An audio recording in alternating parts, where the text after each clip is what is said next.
الحمد لله رب العالمين صلى الله وسلم وبارك على نبينا محمد وعلى آله وصحبه أجمعين وأشهد أن لا إله إلا الله وحده لا شريك له وأشهد أن محمدا عبد الله ورسوله صلى الله عليه وسلم أما بعد فهذه الليلة ليلة 13 من شهر شعبان عام 1436 من هجرة النبي صلى الله عليه وسلم ونحن في المجلس 21 من قراءة هذا الكتاب فقه الأدعية والأذكار لمؤلفه الشيخ الدكتور عبد الرزاق ابن عبد المحسن البدر حفظه الله تعالى.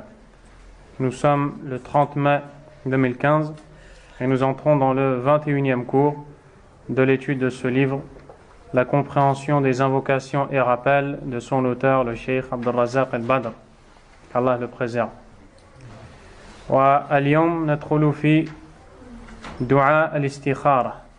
Aujourd'hui, nous allons parler de l'invocation à dire lorsque l'on veut entreprendre quelque chose et on ne sait pas où est le meilleur. C'est ce qu'on appelle al-istikhara.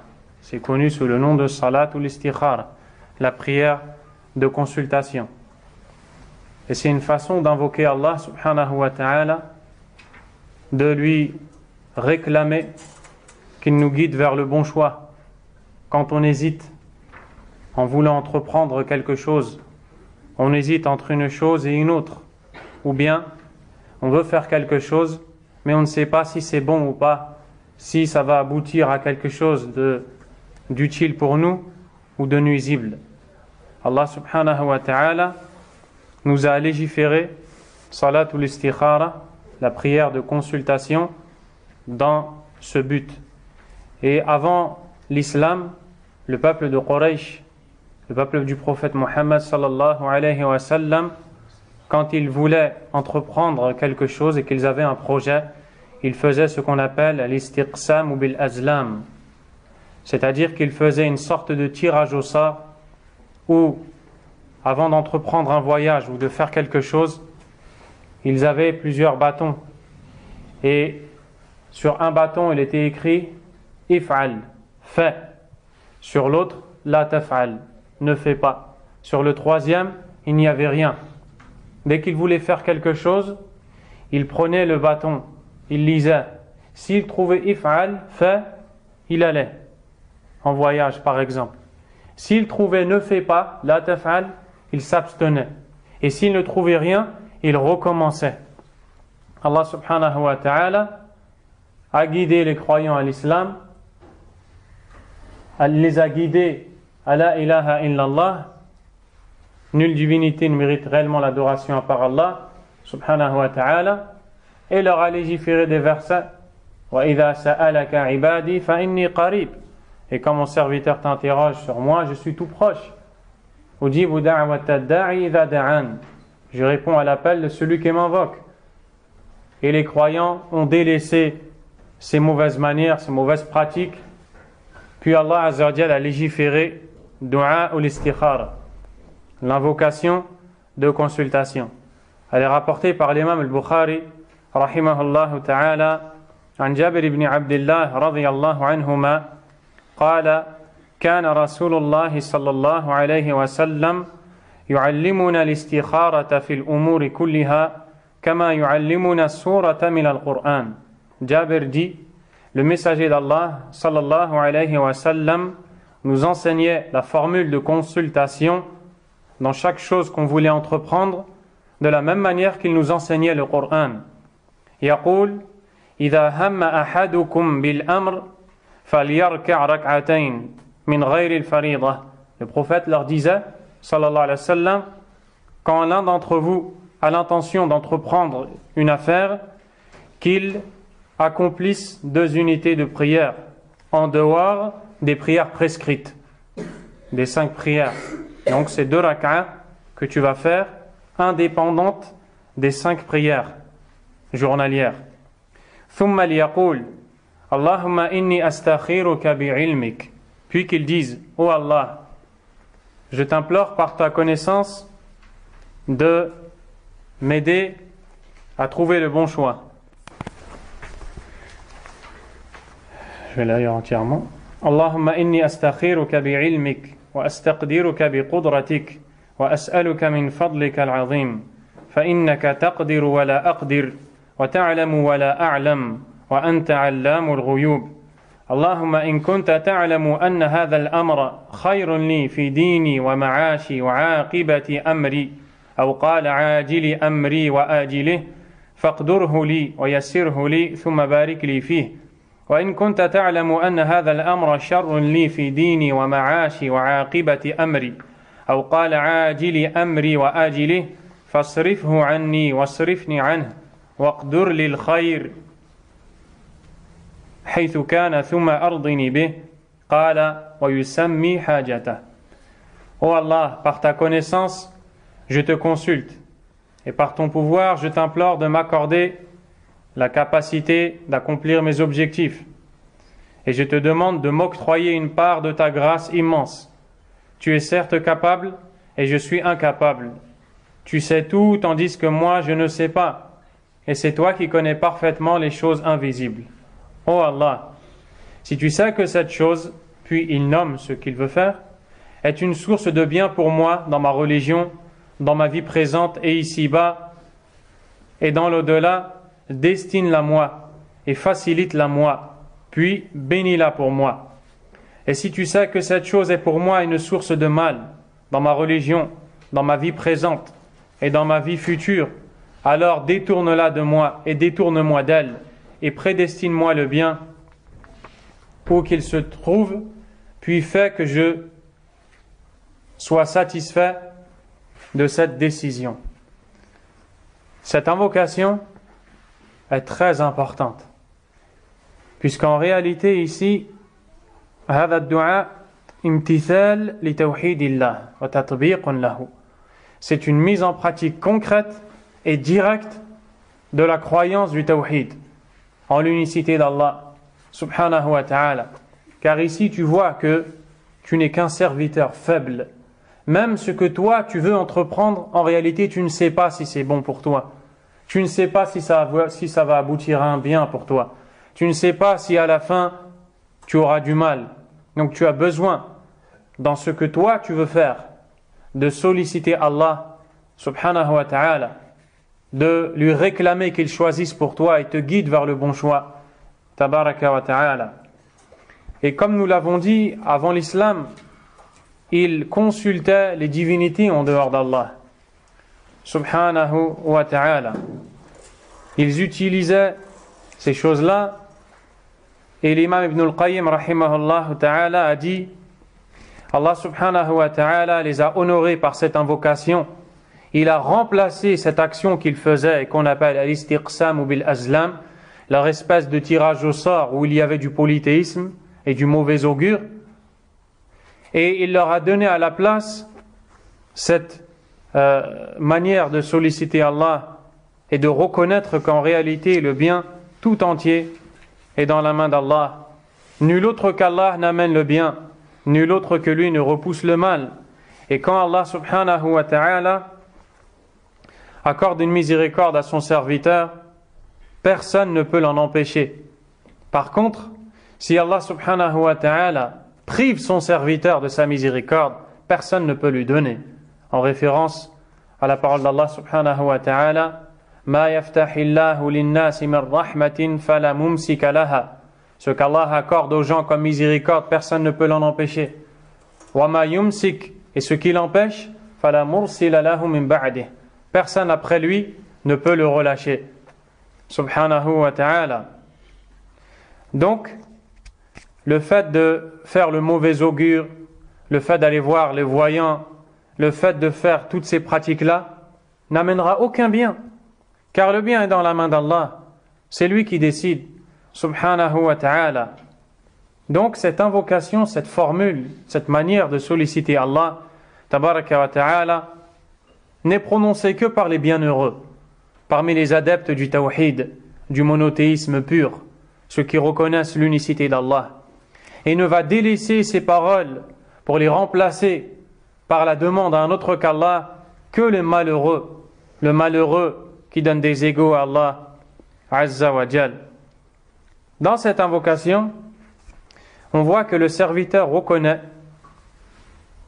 que son Seigneur est bien là, qu'il a les noms, les attributs les plus parfaits, car il reconnaît sa science, il reconnaît sa toute-puissance, il reconnaît sa seigneurie, Ar-Rububiyyah, que lui seul est capable, Azza wa Jal, de donner la vie, la mort, d'accorder la réussite, de vouer son serviteur à l'échec, de l'aider. Tout ceci vient d'Allah, et c'est ce qu'on retrouve dans le sens de cette invocation. Donc cette invocation, c'est la mise en pratique de cette grande adoration, at-tawakkul ala Allah, de placer sa confiance en Allah et de lui remettre son affaire tout entière, de s'en remettre à Allah subhanahu wa ta'ala entièrement et de délaisser tout pour se diriger vers Allah et lui demander la réussite Azza wa Jal. Vous voyez bien que Jabir ibn Abdullah radiyallahu anhuma dit que le prophète sallallahu alayhi wa sallam enseignait à ses compagnons ces formules comme il leur enseignait le Coran. Et on voit qu'il y a certaines invocations que le prophète sallallahu alayhi wa sallam enseignait aux compagnons kana yu'allimuhum hadhihi al-ad'iya kama yu'allimuhum al-Qur'an, comme il leur enseignait le Coran. Ceci nous montre la grande importance de ces invocations. Et beaucoup de gens, au jour d'aujourd'hui, quand ils veulent entreprendre quelque chose, ne s'en remettent pas à Allah Azza wa Jal, mais ils s'en remettent aux causes apparentes. Ils pensent que si ils réussiront, c'est parce qu'ils ont de l'intelligence, ou bien la connaissance, ou bien de l'argent, ou parce qu'ils sont capables physiquement, ou bien parce qu'ils sont motivés, ou alors parce qu'ils sont aidés par d'autres. Et très peu sont ceux qui savent qu'en réalité, ils ne peuvent réussir que si Allah subhanahu wa ta'ala les aide. C'est pour cela qu'il incombe aux musulmans d'apprendre cette façon de solliciter Allah Azza wa Jal. Le prophète sallallahu alayhi wa sallam leur dit, lorsque l'un d'entre vous décide de faire quelque chose,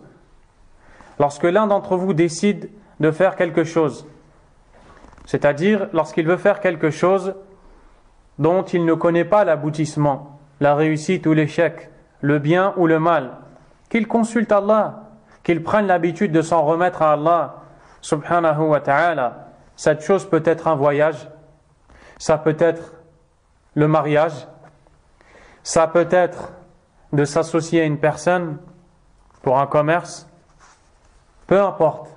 Lorsque tu veux entreprendre quelque chose, tu veux faire quelque chose, tu ne sais pas si c'est bon ou pas, qu'est-ce que tu fais? Demande à Allah tabaraka wa ta'ala. C'est ça que le prophète enseigne sallallahu alayhi wa sallam. Et il n'y a pas d'istikhara, il n'y a pas de consultation à faire quand il s'agit d'obligations et d'interdits. Tu vois par exemple des gens qui disent je vais aller au Hajj cette année au pèlerinage, je vais faire salat ou l'istikhara, je vais consulter Allah. Ça c'est faux. Tu ne consultes pas Allah alors qu'Allah t'a légiféré dans le Coran d'accomplir le Hajj. Tu ne consultes pas Allah tabaraka wa ta'ala quand il s'agit de faire quelque chose qu'Allah t'a légiféré, t'a prescrit. Subhanahu wa ta'ala. Mais par contre, tu consultes Allah quand il s'agit de choses qui ne sont pas obligatoires. À ce moment-là, tu veux demander à Allah si c'est bon ou mauvais pour toi. Le prophète sallallahu alayhi wa sallam dit qu'il accomplisse 2 rak'ah, c'est-à-dire une prière de 2 unités, une prière avec 2 inclinaisons et en tout 4 prosternations, autres que les prières obligatoires. Donc quand tu fais la prière de consultation, tu ne la fais pas à la prière de l'aube, al-fajr, ou bien al-dhuhr, ou bien al-asr, ou bien al-maghrib, ou encore al-isha. Non, tu fais une autre prière. Puis tu vas demander à Allah subhanahu wa ta'ala. Pourquoi est-ce que tu vas prier avant de prononcer ces formules? Cheikh Abd al-Razaq a dit لِتَكُونَ صَلَاتُهُ مِفْتَاحًا لَهُ لِنَيْلِ الْخَيْرِ وَسَبَبًا لِإِجَابَةِ مَطْلُوبِهِ وَتَحْقِيقِ مَرْغُوبِهِ. pour que cette prière soit une ouverture, une préparation dans sa demande, afin qu'Allah lui accorde le bien dont il a besoin. Aussi, pour qu'elle soit une cause pour qu'Allah Azza wa Jalla l'exauce et donc lui accorde ce qu'il lui demande. Et on n'a pas de sourate particulière à réciter. Il n'y a pas de hadith ni de texte qui nous dit que dans la prière de consultation, il faut réciter telle sourate à la première rak'a, telle sourate à la deuxième. Celui qui agit ainsi s'est égaré dans la manière de faire salat al-istikhara, mais au contraire, ce qu'il doit faire, c'est tout simplement lire et réciter du Coran ce qu'il connaît. Donc tu peux trouver quelqu'un qui va faire ses 2 rak'a en récitant Qaf, une sourate du Coran, ou un autre qui fait cette même prière en récitant Qul huwallahu ahad. Il n'y a pas de critique à faire à celui qui récite tel et tel. Puis, le cheikh dit que quand le prophète sallallahu alayhi wa sallam a dit puis qu'il dise, ensuite il enseigne la parole, il apparaît de cette formule que le moment où on doit prononcer l'invocation, c'est après la prière, après le salut final. Ça, c'est ce qui apparaît. Car le prophète dit, puis qu'il dise, qu'il accomplisse 2 rak'a, autres que les prières obligatoires, puis qu'il dise. Il apparaît que c'est après le salut. D'autres disent, il est possible qu'il faut la prononcer juste avant le salut, c'est-à-dire après tashahhud. Vous vous souvenez, nous avons dit que at-tashahhud, il y a au minimum 3 choses à faire, at-tahiyyatu lillah jusqu'à la fin, après la prière sur le prophète sallallahu alayhi wa sallam, ensuite l'invocation pour te protéger du feu, et après, on a dit que c'est un moment où il est bon d'invoquer Allah. Certains savants disent que c'est à ce moment-là qu'il faut prononcer cette invocation. Wallahu ta'ala a'lam. Mais le Cheikh Abdul Razak dit wal awla al-awwal. Il apparaît que le plus proche, c'est la première éventualité, c'est-à-dire après le salut. Le Cheikh Abdul Razak dit wal afdal an yarfa'a yadayhi 'inda ad-du'a. Et le meilleur aussi est d'élever les mains vers le ciel lorsque tu vas solliciter Allah subhanahu wa ta'ala. Pourquoi? لأن رفعهما من أسباب إجابة الدعاء.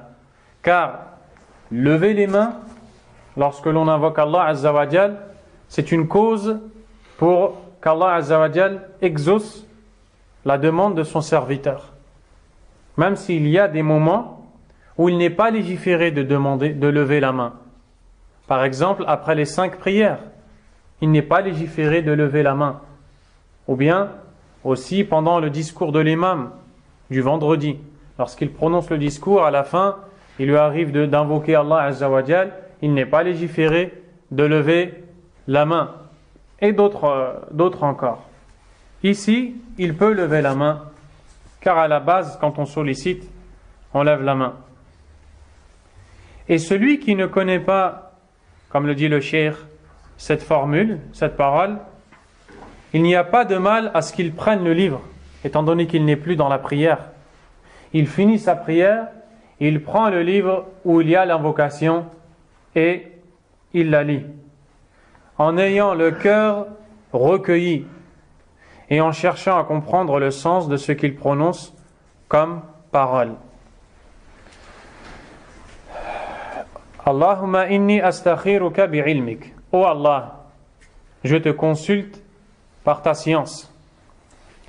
C'est-à-dire que tu vas montrer à Allah dès le début de ta demande que tu reconnais que lui sait et toi, le faible, l'ignorant, ne sait pas. Tu as donc besoin qu'il te montre de son savoir, qu'il t'oriente.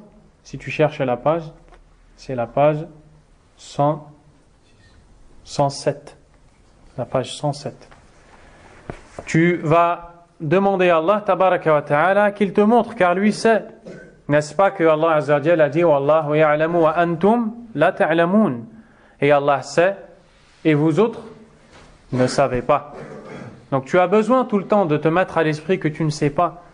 Ne t'appuie pas sur ton intelligence, sur ta motivation, mais plutôt appuie-toi à ton Créateur, remets-toi plutôt à Allah Azza wa Jal, car c'est lui qui a toute la science. Wa astaqdiruka bi qudratik. Et par ton pouvoir, je t'implore de m'accorder la capacité d'accomplir mes desseins, c'est-à-dire d'atteindre mon objectif. Astaqdiruka. Je t'implore de m'accorder la puissance ou la force dont j'ai besoin. Bi qudratik. Par ta puissance. Tu reconnais qu'Allah Azza wa Jal est fort et puissant et que toi es faible et tu as besoin de lui. Wa as'aluka min fadlika al-azim. Et je te demande de m'octroyer une part de ta grâce immense. Ay atlubu minka ya Allah an tukrimani bi fadlik wa tamunna alayya bi ata'ik li'annaka anta al-mutafaddil wahdaka wal mun'im la sharika lak. Oh Allah, je t'implore de m'honorer et de m'accorder ta grâce dont j'ai besoin. Tout ce que tu fais de bien, lorsque tu réussis, lorsque tu fais une bonne chose, tu ne le fais que par la grâce d'Allah Azza wa Jal. فَإِنَّكَ تَقْدِرُ وَلَا أَقْدِرُ وَتَعْلَمُ وَلَا أَعْلَمُ وَأَنْتَ عَلَّامُ الْغُيُوبِ. Tu es certes capable et je suis incapable. Tu sais tout, tandis que moi je ne sais pas, et c'est toi qui connais parfaitement les choses invisibles. Il y a ici la foi en la toute-puissance d'Allah Azza wa Jal. Tu reconnais à travers ces paroles qu'Allah est omnipotent. Sa puissance atteint toutes ses créatures. Il fait ce qu'il veut. Personne ne peut le réduire à l'incapacité. Azza wa Jal. Tout comme dans ces paroles, il y a la reconnaissance du serviteur de sa faiblesse et le besoin qu'il a de son maître créateur, Allah subhanahu wa ta'ala. Puis, tu commences à solliciter. Allahumma in kunta ta'lamu anna hadha al-amr, oh Allah, si tu sais que cette chose, puis là tu vas la citer. Donc, par exemple, s'il s'agit d'un mariage, Allahumma in kunta ta'lamu anna hadha az-zawaj, oh Allah, si tu sais que ce mariage est un bien pour moi, dans ma religion, dans ma vie d'ici-bas et pour l'au-delà, décrète-le-moi, facilite-le-moi et mets-y-moi la bénédiction. Allahumma in kunta ta'lamu, tu cites le projet que tu veux entreprendre, puis khayrun li fi dini wa ma'ashi wa aqibati amri, si tu sais que c'est un bien pour moi dans ma religion, dans ma vie d'ici-bas et dans l'au-delà.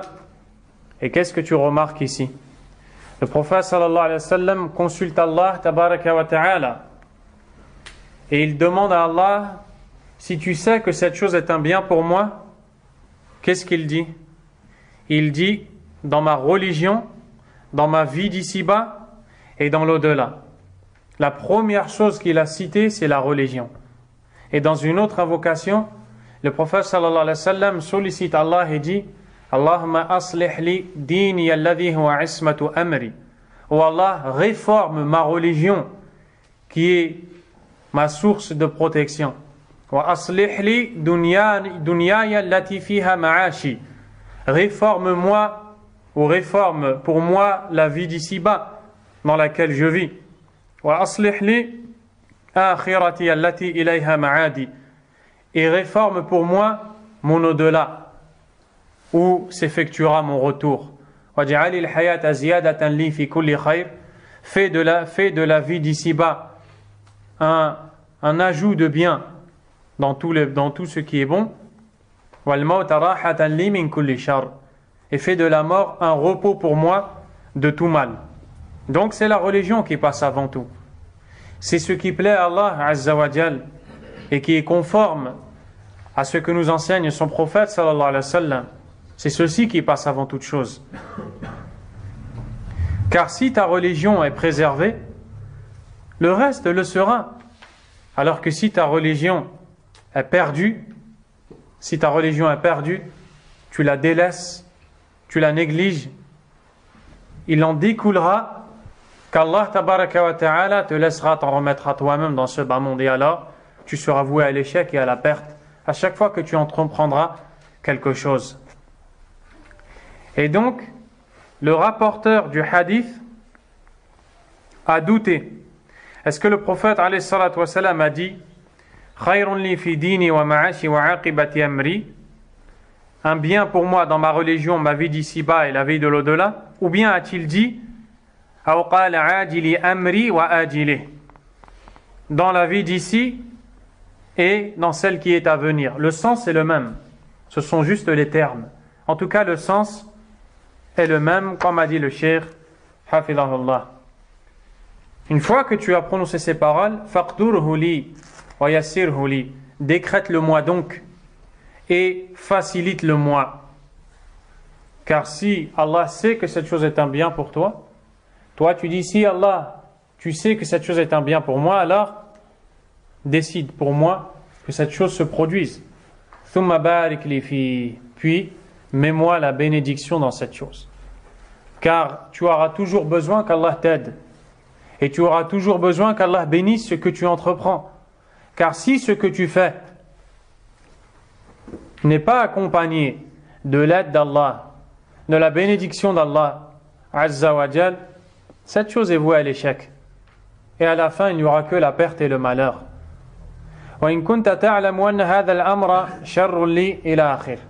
Et si tu sais que cette affaire est mauvaise pour moi, dans ma religion, dans ma vie d'ici-bas, dans l'au-delà, jusqu'à la fin, donc ici, c'est exactement la même chose dans le contraire. Donc, tu comprends de cette invocation que le serviteur sollicite Allah Azza wa Jal. Dans ce que tu fais, tu as besoin qu'Allah t'aide. Tu as besoin qu'Allah te montre où est le bien pour toi. Subhanahu wa ta'ala. Tu vois bien que cette invocation, il incombe aux musulmans de l'apprendre pour qu'ils prennent l'habitude de demander à Allah tabaraka wa ta'ala. Tu demandes l'aide d'Allah, tu demandes la réussite à Allah Azza wa Jal, tu demandes la baraka à Allah tabaraka wa ta'ala. Tu ne la demandes pas à quelqu'un. Pas plus tard qu'hier, vendredi dernier, après la prière du vendredi, un fidèle vient me voir. Ce dernier me salue et me serre la main. Un dialogue s'engage entre nous dans lequel je lui fais une recommandation, car il avait autour de son cou le chapelet. Je lui explique, chapelet c'est ça, je lui explique que dans la religion d'Allah subhanahu wa ta'ala, notre prophète sallallahu alayhi wa sallam nous enseigne la manière de l'invoquer. Et il le faisait avec ses doigts. Il ordonnait à ses compagnons d'utiliser leurs doigts de cette façon. Et aussi, il disait que les doigts témoigneront pour vous le jour de la résurrection. La meilleure guidée n'est autre que celle du prophète Mohammed sallallahu alayhi wa sallam. C'est lui que nous devons préférer à quiconque. C'est lui qui doit être suivi quand il y a un différend entre deux personnes. Mais ce n'est pas l'avis de quelqu'un ou quelqu'un d'autre, c'est celui du prophète Mohammed sallallahu alayhi wa sallam. Aucun texte n'affirme que le prophète l'a utilisé, alors qu'il pouvait le faire. Plus encore, à l'époque des compagnons juste après sa mort, il y avait des personnes assises dans la mosquée qui invoquaient Allah en lançant des pierres pour compter le nombre de fois qu'elles proclamaient la grandeur d'Allah Azza wa Jal. Ces personnes ont été blâmées par le grand savant Abdullah ibn Mas'ud radiyallahu anhu, qui leur dit: que faites-vous? Le prophète vient juste de mourir, nous avons encore ses vêtements qui sont là, nous avons encore sa vaisselle, vous commencez déjà à innover dans sa religion. Soit vous êtes meilleur que ses compagnons, ou alors vous ouvrez tout simplement une porte de l'égarement. Ces gens lui ont dit: nous ne voulons par là que faire le bien. Abdullah leur a dit: combien sont les gens qui veulent le bien mais ne l'atteignent pas? Il nous enseigne un grand principe de la religion, que vouloir le bien est une chose bonne et demandée, mais n'est pas suffisante en soi. Il faut que ce bien suivent ce que nous a enseigné le prophète sallallahu alayhi wa sallam. Je lui ai donc expliqué et je lui ai dit, imagine-toi, cher frère, que ton prophète Mohammed sallallahu alayhi wa sallam était présent ici. Il était devant toi après la prière. Puis, il se met à invoquer Allah comme lui nous l'a enseigné dans les textes que nous lisons, authentiques, avec ses doigts. Puis toi, tu es à côté de lui avec ton chapelet. Comment se fait-il que lui ne l'utilise pas et que toi, tu l'utilises? Est-ce que tu seras capable devant lui de l'utiliser alors que lui ne l'utilise pas? Qui a la réponse? Qui est capable de dire oui, je serai capable? N'est-ce pas que tu ne peux pas? Tu vas le suivre. Alors fais la même chose même s'il est mort. Sallallahu alayhi wa sallam. Ce frère m'a remercié. Je lui ai demandé de quel pays est-il originaire. Quand il m'a cité son pays, je lui ai cité quelques noms de savants de la sunna de son pays. Et il était très étonné. Il était très étonné. C'est un frère d'Afrique. Et je lui ai dit que dans son pays, il y avait des savants de l'islam. Et il y en avait même un qui était l'imam de la mosquée du prophète Mohammed sallallahu alayhi wa sallam. Je vous dis, c'est quoi le pays? Le Mali. Naam. Et je lui ai expliqué que dans son pays, il y a des savants. Je lui ai donné les noms des savants de son pays. Et je lui ai expliqué ce que ces savants disaient. Il était très content. À la fin, il me serre la main pour me remercier. Et qu'est-ce qu'il fait quand il me serre la main? Il passe sa main sur son visage. Je lui dis, pourquoi est-ce que tu agis ainsi? Il me dit, car quand je vois des gens pieux ou vertueux, selon lui, eh bien, j'aime bien faire ça. Je lui dis alors, tu viens de commettre un acte de polythéisme. Tu viens de demander la baraka à quelqu'un d'autre qu'Allah Azza wa Jal. Je lui dis, tu ne dois pas agir ainsi. Pourquoi est-ce que tu essuies le visage de quelqu'un? Ce quelqu'un, peut-être qu'il ne se lève même pas pour la prière du Fajr. Ce quelqu'un, peut-être qu'il désobéit à Allah tabaraka wa ta'ala. Demande à Allah Azza wa Jal. Regardez, quand on a délaissé ces paroles, quand on a délaissé la demande à Allah tabaraka wa ta'ala, on part demander à la créature. Qu'est-ce que tu me demandes? Demain je tombe malade, je ne peux rien ni pour toi ni pour moi. Voyez un peu l'ignorance des gens? Qu'Allah Azza wa Jal nous guide. C'est pour ça que le prophète sallallahu alayhi wa sallam a dit Talabul ilm faridatun ala kulli muslim. L'étude de la quête du savoir est une obligation à chaque musulman. Le savant, c'est Mohammed Abdullah. Il vient du Mali, c'était l'imam de la mosquée du prophète Mohammed sallallahu alayhi wa sallam à l'époque du roi Abdul Aziz, le roi d'Arabie saoudite.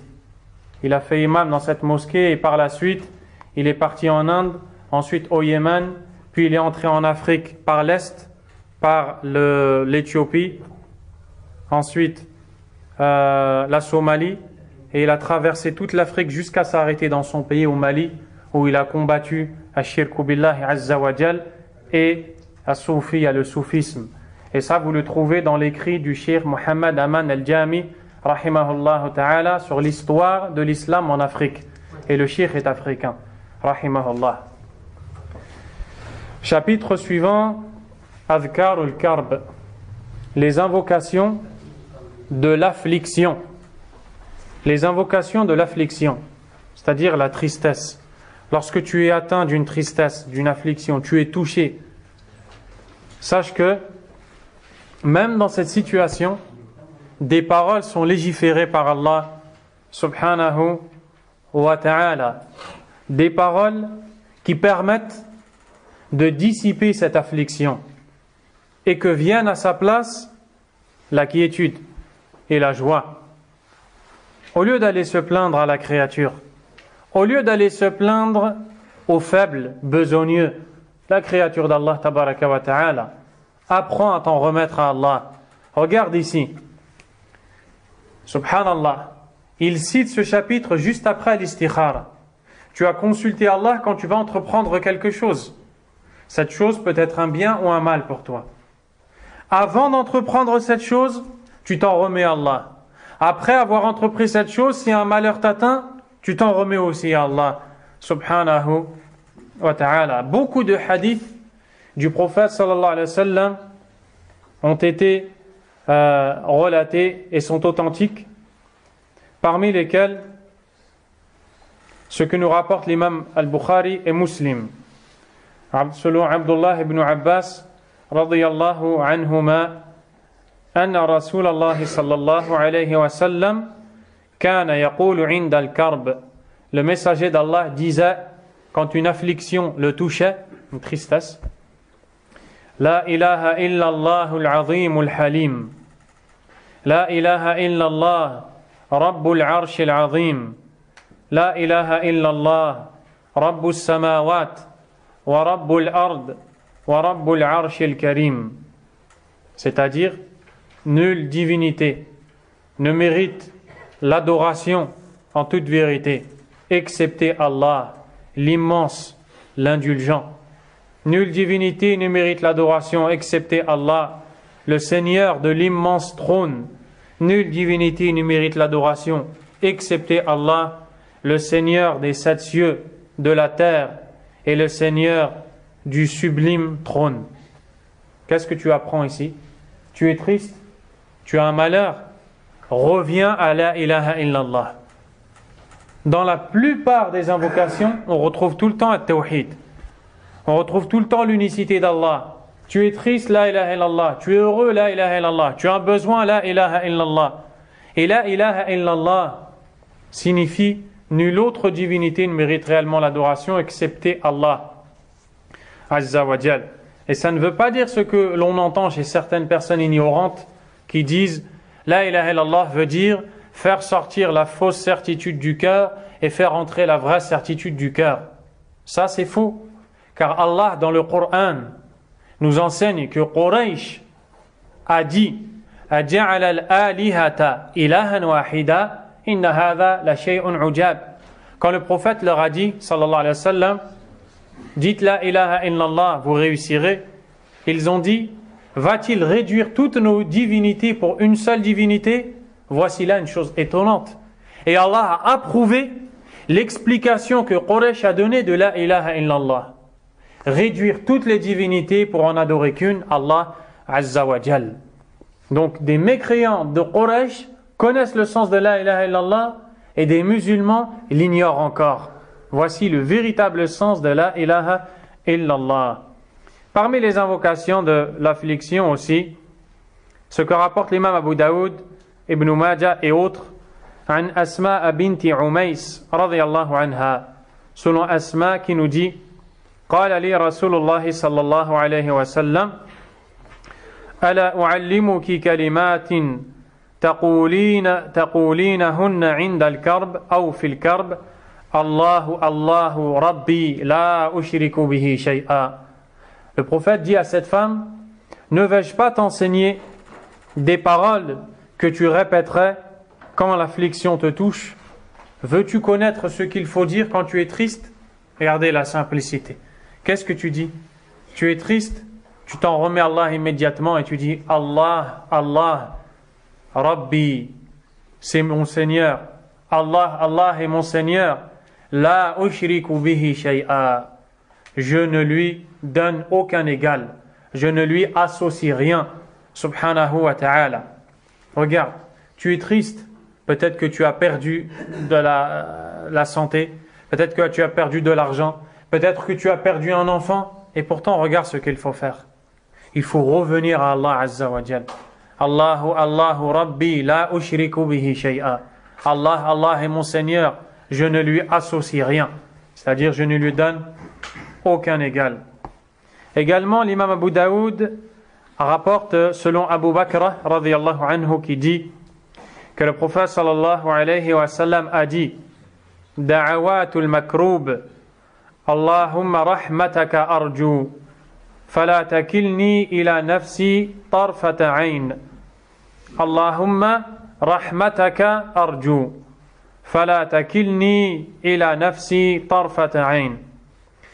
Wa aslih li sha'ni kullah la ilaha illa ant.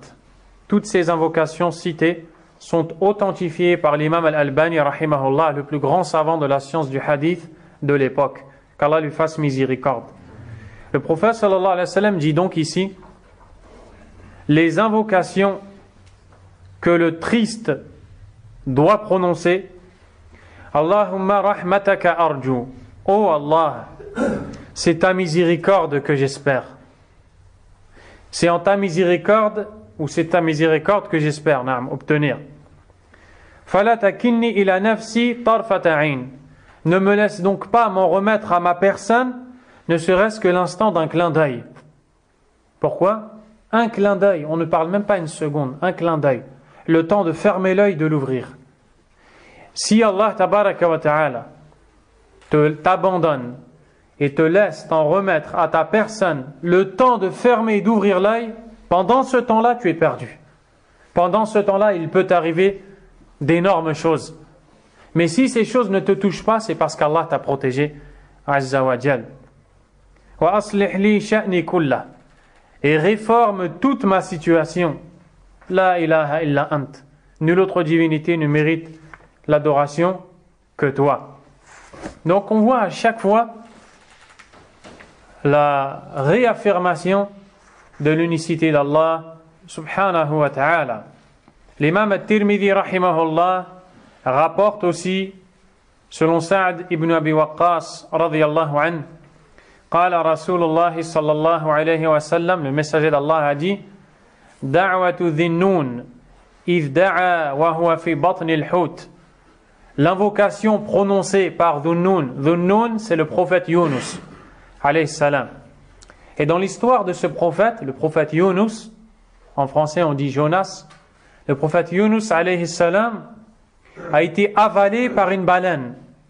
Il s'est donc retrouvé dans les ténèbres, dans 3 ténèbres, comme les savants ont dit. Fi dhulumatin thalath. Il était dans dhulmatul layl, les ténèbres de la nuit.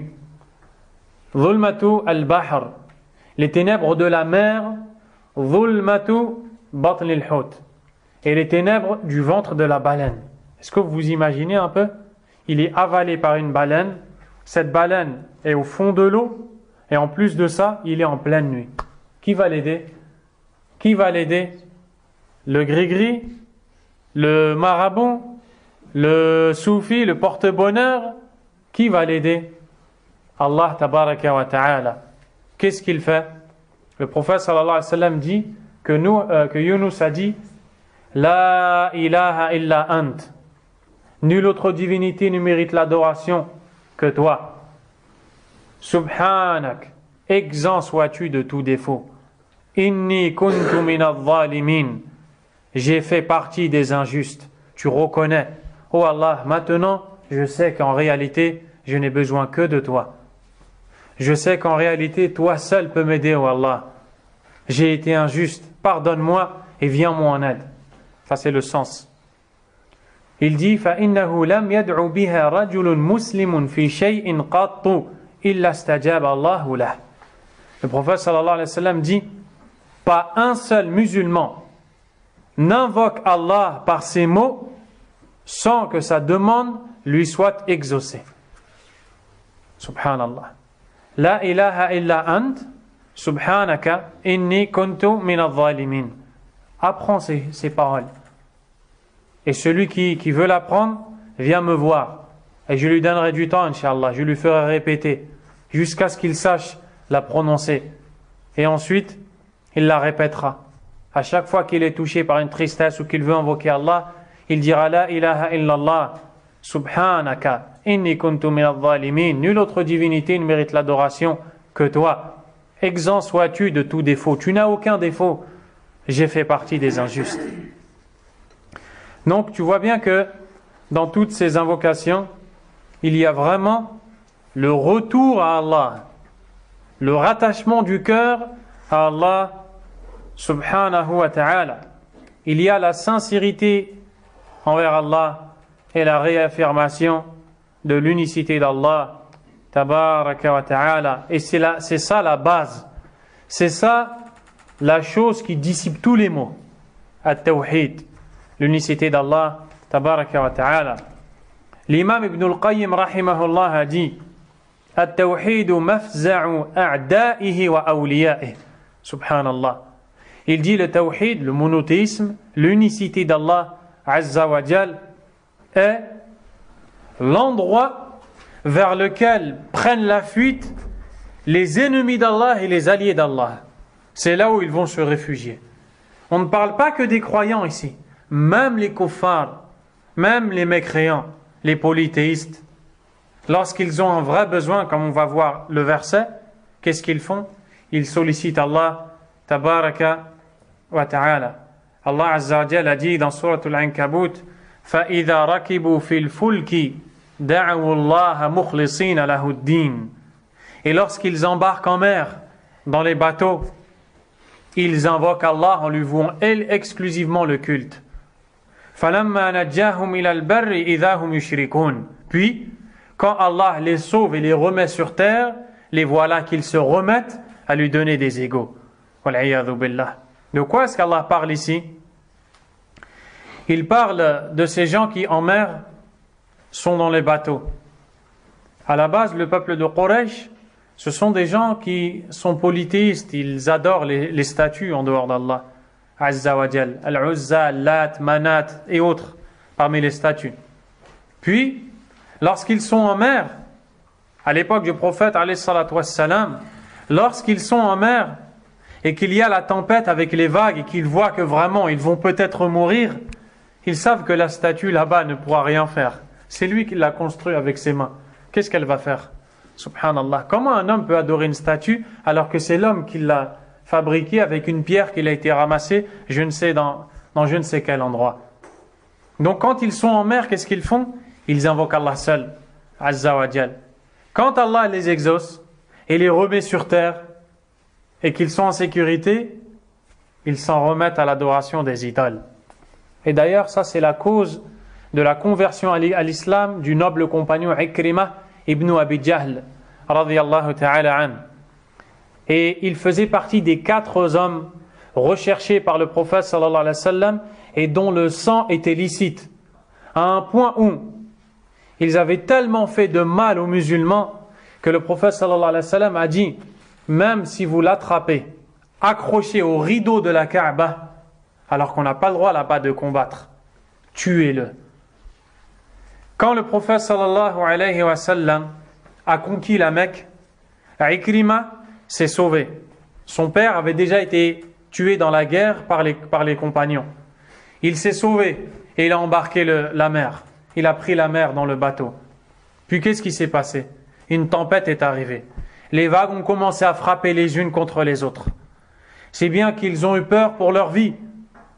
Et Ikrimah a observé les gens et il les a tous entendus dire « Akhlisu, akhlisu » Invoquez Allah sincèrement, invoquez Allah sincèrement. Car aujourd'hui, personne d'autre qu'Allah ne peut vous sauver. Et Ikrimah a entendu ces paroles.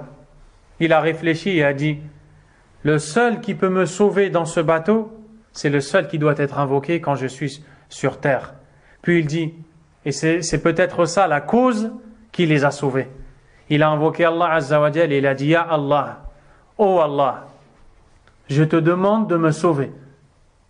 Et ça c'est pas dans le sens que je vous le rapporte. Oh Allah, je te demande de me sauver. Et si tu me sauves et tu m'amènes sur terre sain et sauf, je reviendrai voir le prophète sallallahu alayhi wa sallam et je le trouverai doux et compatissant et j'accepterai sa religion. Allah Azza wa Jalla l'a exaucé. Il les a remis sains et saufs sur terre. Il est reparti à la Mecque. Mais il était recherché à la Mecque. Il était recherché. Il fallait qu'il arrive au prophète sallallahu alayhi wa sallam avant d'être attrapé par un compagnon parce qu'il aurait été tué. Mais il avait invoqué Allah Azza wa Jalla et peut-être ce jour-là il avait été sincère. Donc il a trouvé un chemin jusqu'à se rapprocher du prophète sallallahu alayhi wa sallam et il s'est converti à l'islam. Résultat, le prophète alayhi wa sallam l'a accepté et son sang est devenu sacré. On ne pouvait plus le toucher. Radiyallahu ta'ala an. Les alliés d'Allah subhanahu wa ta'ala invoquent Allah tabaraka wa ta'ala tant dans l'aisance que dans la difficulté. Eux l'invoquaient que dans la difficulté, mais les croyants, eux, il l'invoque dans l'aisance et dans la difficulté. Certains pieux prédécesseurs disaient tu as autant besoin d'Allah Azza wa Jal que tu en as quand tu es sur le point de te noyer. Il dit tu dois te sentir comme quelqu'un qui est en train de se noyer tout le temps. Tout le temps tu as besoin d'Allah subhanahu wa ta'ala. Et c'est comme ça que ceux qui ont suivi les messagers ont été secourus par Allah subhanahu wa ta'ala. Ils ont été secourus par Allah de ce qui a touché les polythéistes, ceux qui ont été châtiés par Allah tabaraka wa ta'ala. Ibn al-Qayyim a dit وَلَمَّا فَزِعَ إِلَيْهِ فِرْعَوْنَ عِنْدَ مُعَايَنَةِ الْهَلَاكِ وَإِدْرَاكِ الْغَرَقِ لَمْ يَنْفَعْهُ. Quand Pharaon, le pire ennemi d'Allah Azza wa Jal, Pharaon, avec l'histoire du prophète Moussa, Moïse alayhi salam, a vu qu'il allait vraiment mourir, qu'est-ce qu'il a fait? Il dit Amantu annahu la ilaha illa alladhi amanat bihi banu Israël. Dès à présent, j'ai foi qu'il n'y a nulle autre divinité que celui en qui le peuple de Banu Israël, le peuple de Moussa, a cru. Mais Allah Azza wa Jal ne l'a pas accepté. Ibn al-Qayyim dit لأن الإيمان عند المعاينة لا يقبل. Car la foi, au dernier moment, quand c'est trop tard, ne sert plus à rien. C'est inutile. Donc c'est ainsi qu'il faut solliciter Allah subhanahu wa ta'ala. Dans le premier hadith que nous avons lu, le hadith d'Abdullah ibn Abbas radiyallahu ta'ala anhuma, il y a le fait de répéter la ilaha illallah et qu'Allah tabaraka wa ta'ala est immense, à lui appartiennent les cieux et la terre tabaraka wa ta'ala. On retrouve donc les trois catégories de monothéisme, trois catégories de tawhid. Premièrement, tawhid al-rububiyya, l'unicité d'Allah tabaraka wa ta'ala dans la seigneurie, lorsque le prophète dit Rabbul Arsh, Rabbus Samawat, le Seigneur. Deuxièmement, tawhid al-uluhiyya, l'unicité dans le culte, la ilaha illallah. Troisièmement, tawhid al-asma' wa sifat, l'unicité d'Allah dans les noms et attributs, lorsqu'il y a al-azim, al-halim et les attributs d'Allah tabaraka wa ta'ala.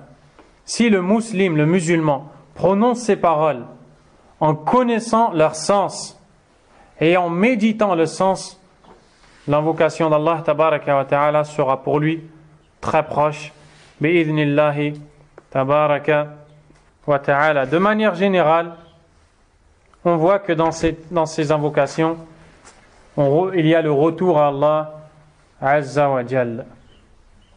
Et dans la dernière, lorsque tu dis Allahumma rahmataka arju, oh Allah, c'est ta miséricorde que j'espère, c'est-à-dire que j'espère avoir.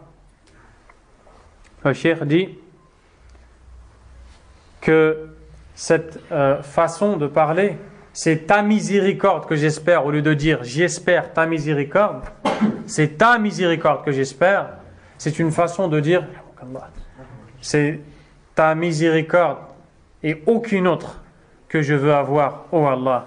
C'est ça qu'on appelle monothéisme. Tu ne réclames qu'à Allah Azza wa Jal, tabaraka wa ta'ala, subhanahu wa ta'ala, wa la ilaha illa hu, wa la hawla wa la quwwata illa bih, Azza wa Jal. فلا تكلني إلى نفسي طرفة عين وأصلح لي شأني كله.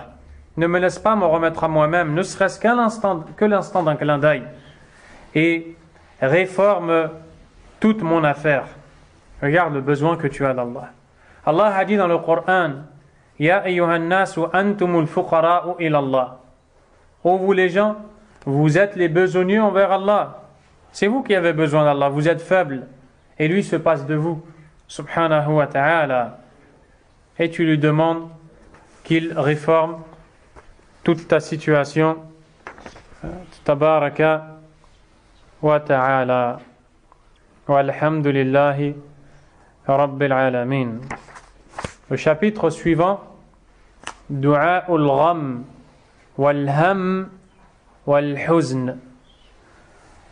L'invocation à dire, et donc c'est un peu proche de l'affliction, l'invocation à dire lorsqu'on a ces trois sentiments, ce sont des sentiments. Il y a al-Gham, al-Ham et al-Huzn. Et l'imam Ibn al-Qayyim, rahimahullah ta'ala, dans son livre intitulé Al-Fawaid, a expliqué la différence entre ces trois choses-là. Il y a ce qu'on appelle al-Huzn.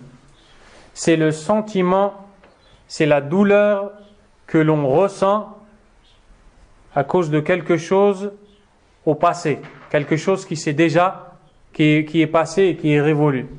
Comme par exemple la perte d'un proche. Tu es triste après sa perte. Tu tombes malade, il t'arrive quelque chose.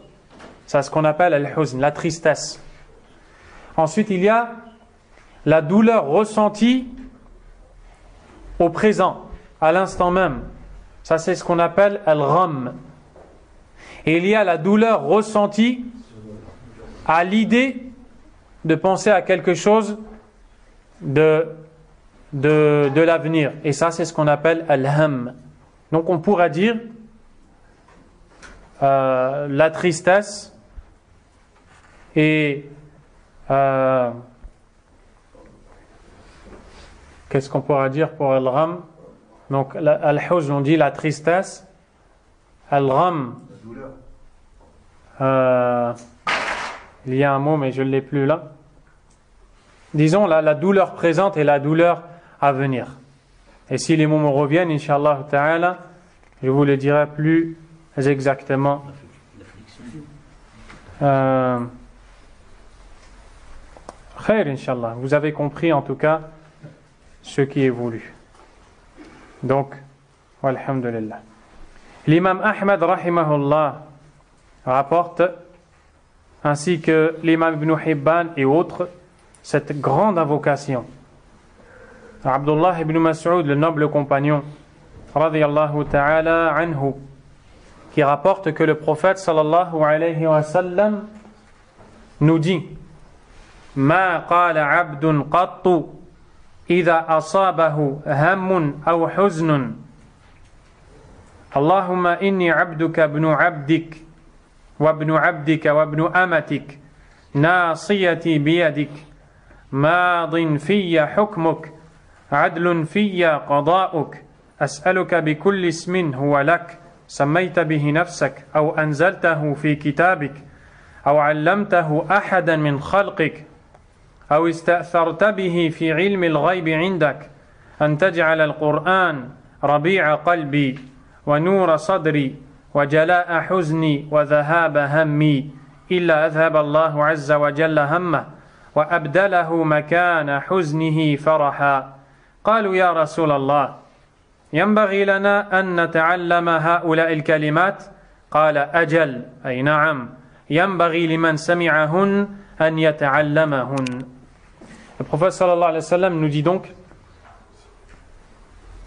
pas un serviteur qui est touché d'une tristesse passée ou à venir, d'une douleur, préoccupation, puis dit: Ô Allah, je suis ton servant, le fils de ton servant et de ta servante. Mon toupet est dans ta main. Le toupet, c'est le front. Et ici, c'est pour dire que Allah fait de toi ce qu'il veut. Il fait de toi ce qu'il veut, subhanahu wa ta'ala. Madin fiyya hukmuk. Ton jugement est passé sur moi, ce que tu as jugé et décrété. Adlun fiyya qada'uk. Ton destin est justice pour moi. As'aluka bi kulli ismin huwa lak. Je t'implore par tout nom qui est le tien. Sammayta bihi nafsak, par lequel tu t'es nommé. Aw anzaltahu fi kitabik, ou que tu as fait descendre dans ton livre. Aw allamtahu ahadan min khalqik, ou que tu as enseigné à une de tes créatures. Aw ista'tharta bihi fi ilmi al-ghaybi indak, ou que tu as gardé auprès de toi dans la science de l'invisible. An taj'al al-Qur'an rabi'a qalbi, que tu fasses du Qur'an la rivière de mon cœur. Wa noura sadri, la lumière de ma poitrine. Wa jala'a huzni, la dissipation de ma tristesse. Wa dhahaba hammi, la disparition de ma préoccupation. Personne ne prononce ces paroles sans qu'Allah ne dissipe ses préoccupations et lui donne à la place la joie. Allahu Akbar. Allahu Akbar. Les compagnons ont dit: ô messager d'Allah, devons-nous apprendre ces mots? Le prophète sallallahu alayhi wa sallam répond: bien sûr, il incombe à quiconque entend ces mots de les apprendre. Il incombe à quiconque entend ces mots de les apprendre.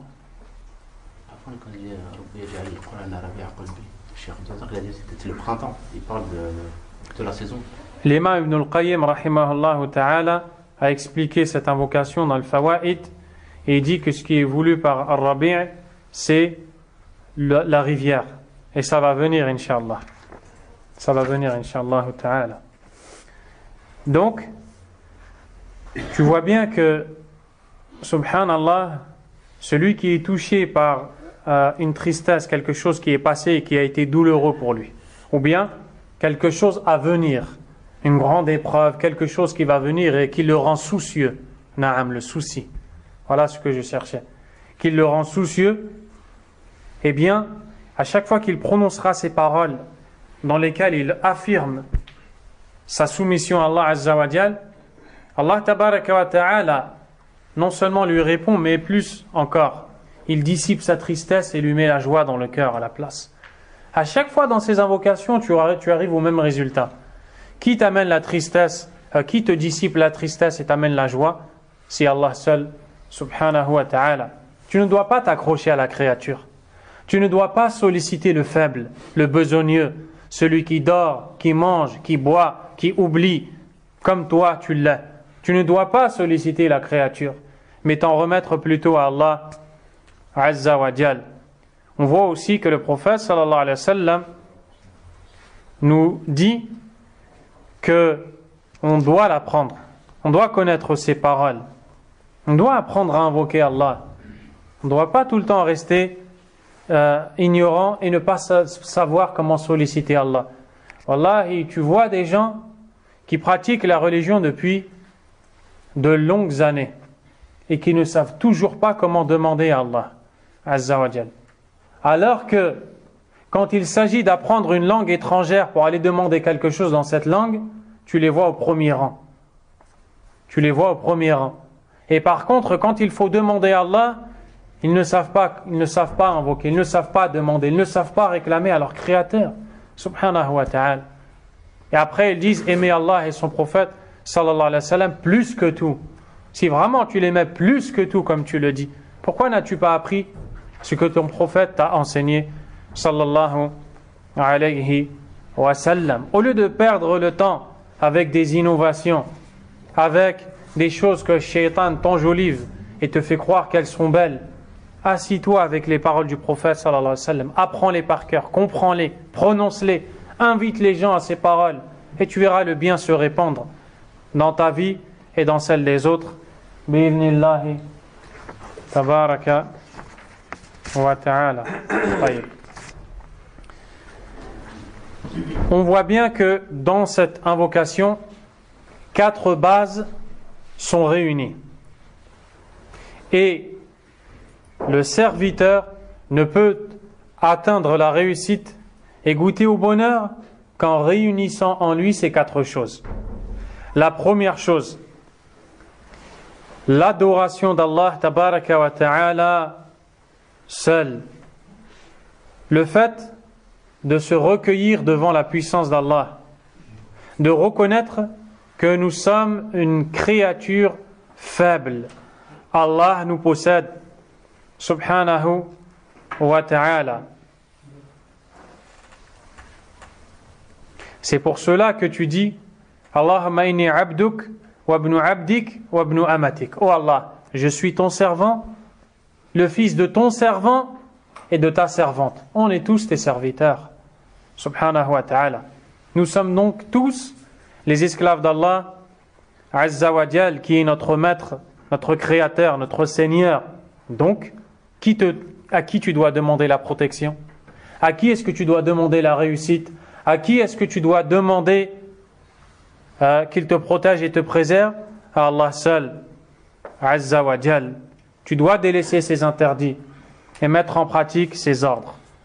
La deuxième base qu'on retrouve dans ces paroles, de croire au décret divin, de croire au destin d'Allah, subhanahu wa ta'ala, d'avoir comme ferme conviction que lorsqu'Allah décide de quelque chose, cette chose arrivera inévitablement et personne ne saurait la repousser. C'est pour ça qu'il dit: mon toupet est dans ta main, ton jugement est passé sur moi et ton décret n'est que justice. Je suis ton serviteur, c'est toi qui décrètes, tu es juste, je dois me soumettre à ton décret et je dois croire au destin. Tu as décrété cette chose, je m'y soumets. Oh Allah, subhanahu wa ta'ala. C'est ça même, at-tawakkul ala Allah, la confiance en Allah. Et Allah Azza wa Jal dit: Inni tawakkaltu ala Allahi rabbi wa rabbikum. Donc c'est le prophète Hud ou un autre prophète qui dit: j'ai placé ma confiance en Allah, mon Seigneur et le vôtre. Ma min dabbatin illa huwa akhidhun bi nasiyatiha. Il n'y a pas une bête sans qu'Allah la prenne par son toupet, c'est-à-dire sans qu'Allah Azza wa Jal la prenne par son toupet, la maîtrise et qu'elle soit faible devant Allah Azza wa Jal. Inna rabbi ala siratim mustaqim. Mon Seigneur est sur un droit chemin. Donc tu vois que le jugement d'Allah, le jugement religieux, Allah Azza wa Jal a jugé que tu dois prier, que tu dois obéir. Aussi le jugement en rapport avec le décret, ce qu'il a jugé bon, ce qu'il a jugé mauvais, tabaraka wa ta'ala, sur toi n'est que justice et n'est que bonne chose. Pareil pour son décret, subhanahu wa ta'ala. Allah dit: wa ma rabbuka bi dhallamin lil abid. Et ton Seigneur n'est pas injuste envers les serviteurs. La troisième base que l'on retrouve dans cette invocation, le serviteur doit croire aux noms et attributs d'Allah qui sont affirmés par le Coran et la Sunna et doit les utiliser pour solliciter Allah. Allah tabaraka wa ta'ala a dit: walillahi l'asma'ul husna fad'uuhu biha. Et à Allah appartiennent les noms les plus parfaits, invoquez-le donc par ceci. Donc on doit invoquer Allah par ses noms, comme le fait ici le prophète sallallahu alayhi wa sallam: oh Allah, je t'implore par tes noms les plus parfaits, ceux avec lesquels tu t'es nommé ou que tu as révélé dans ton livre et que tu as gardé dans la science de l'invisible. Nous devons croire aux noms et attributs d'Allah subhanahu wa ta'ala. Et certes, les pieux prédécesseurs disaient: Man kana billahi a'raf kana minhu akhwaf. Quiconque est plus connaisseur d'Allah sera plus craintif par rapport à lui. Plus tu connais Allah, plus tu le craindras, plus tu auras peur de lui, subhanahu wa ta'ala. On apprend aussi qu'Allah a des noms et attributs qui ne sont pas limités dans le nombre. Car il y a un hadith où le prophète sallallahu alayhi wa sallam nous dit: Allah tabaraka wa ta'ala a combien? À 99 noms, 100 moins 1, celui qui les énumère entre au paradis. Beaucoup de gens croient qu'Allah n'a que 99 noms. Ça, c'est une mauvaise compréhension.